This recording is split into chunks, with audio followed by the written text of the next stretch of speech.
Hey guys, welcome to Morning Joe with me, Jim. And here in Nashville this morning, I wish it were a prettier morning out there, but it is what it is. A little rainy and cold compared to Charleston. Um, so I wanted to talk today about two real quick things. Is it time to buy a house right now, or should you wait? And here I'm not talking about interest rates. We talked about that. I think interest rates turn the corner. They're probably on the way down, a little by little, right? It's never a straight line. And yesterday it wasn't, right? We got a lot better on Thursday. Friday, the market was closed. Yesterday got a little bit worse, but still, I think trending. This one I want to talk about. Are you ready to buy? Right? I'm not sure if I can get rid of the ad, but that's okay. Is now a good time to buy a house? Well, now is a good time to buy a house because there's so much less competition than there was. However, this article in Kiplinger is is really geared toward, is it time to buy a right? Is this the right time to buy a house for you? And that's the most important question, right? So there's four questions, and I really like the article because it's very succinct to the point. Are you ready to settle into one location? Right?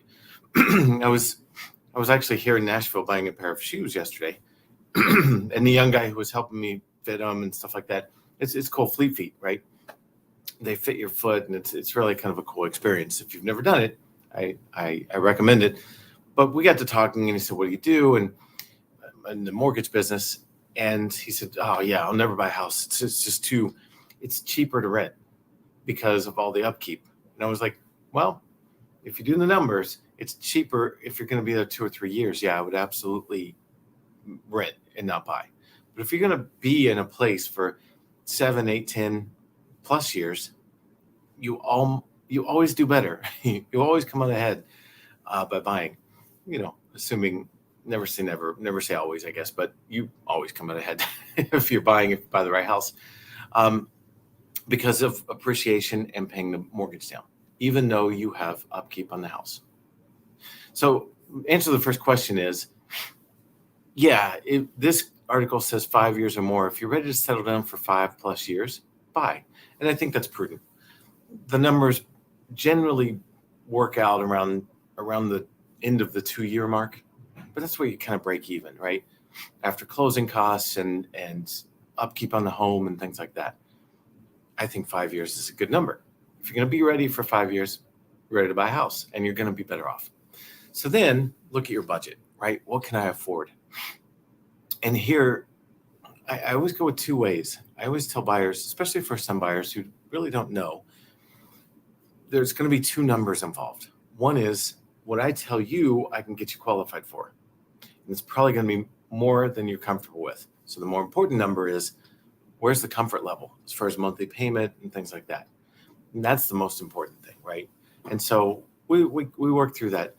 I almost never recommend people max out what the lender says we can get you qualified for, because you'll be house poor. I'm just being honest. So we always work into, what's the more important number? Where are you going to sleep well at night? Where do you have this, right? Where does it fit in your budget? And I can help with that. And then, have you saved enough for a down payment? And it says, while most lenders require at least 3% down, typical new home buyers put 6% down on average. And I think that's true. So the down payment is anywhere from 0% if it's like VA or USDA. It doesn't require a down payment, but most buyers require 3 to 5%. And some put a little bit more, right? So the average is about 6, but it requires 3% down for conventional, 3.5% for FHA, sometimes 5 for conventional, depending on circumstances. So 3 to 5 to 3.5. Does that make sense?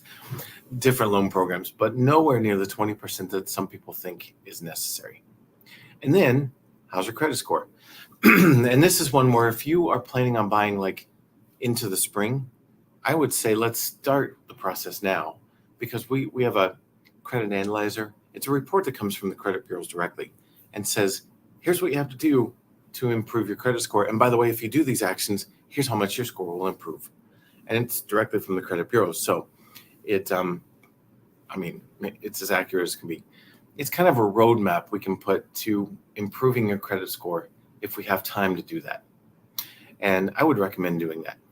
So Is it time to buy a house now? I think if you can answer all those 4 questions in the affirmative, yeah, I really think it's a great time to buy right now. Because, again, a few months ago, I was seeing nobody, none of the contracts coming across my desk had the seller paying closing costs. I mean, when I say none, maybe 1 or 2, but it was almost none. And now it's quite the opposite.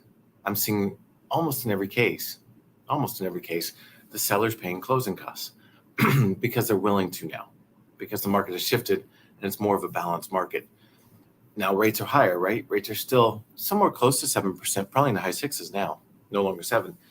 But nonetheless, they're still higher than they were a year ago for sure. They're almost double. They were like 3.25.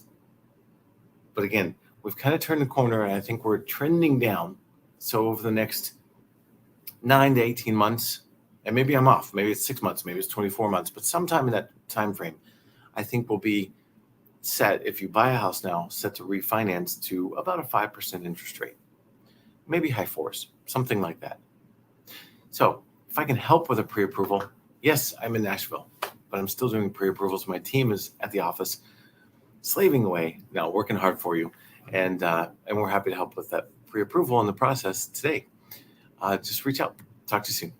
Have a great day.